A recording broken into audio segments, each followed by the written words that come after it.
Μαζί μας είναι ο υποψήφιος αντιπεριφερειάρχης βορείου τομέα του ψηφοδελτίου της Ρένας Δούρου, Γιώργος Καραμέρος.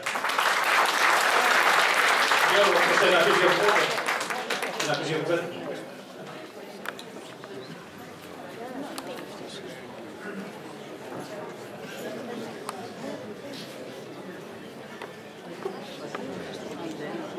Καλησπέρα σας, φίλες και φίλοι, συντρόφισσες και σύντροφοι. Καλησπερίζω με τη σειρά μου και σας μεταφέρω τους αγωνιστικούς χαιρετισμούς και της υποψήφιας περιφερειάρχη της Ρένας Δούρου.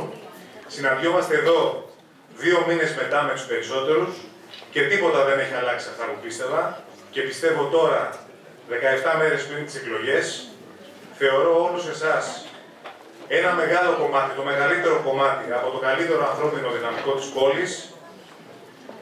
Σας κοιτάζω πραγματικά στα μάτια από την ώρα που μπήκα και βλέπω την πίστη για την νίκη και την ανατροπή.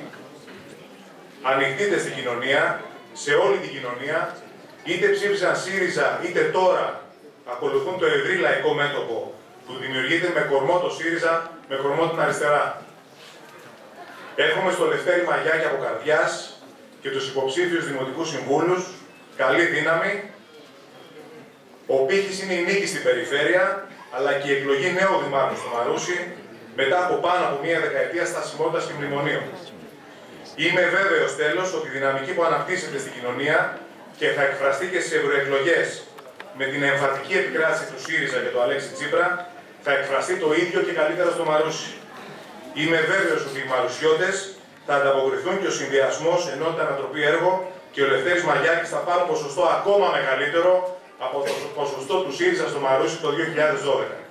Και θα είναι η νέα Δημοτική Αρχή με περιφερειάρχη Αττικής στη Ρένα Δούρου και την ταπεινότητά μου Μαρουσιώτη αντιπεριφερειάρχη. Καλό αγώνα, πρέπει και μπορούμε να νικήσουμε.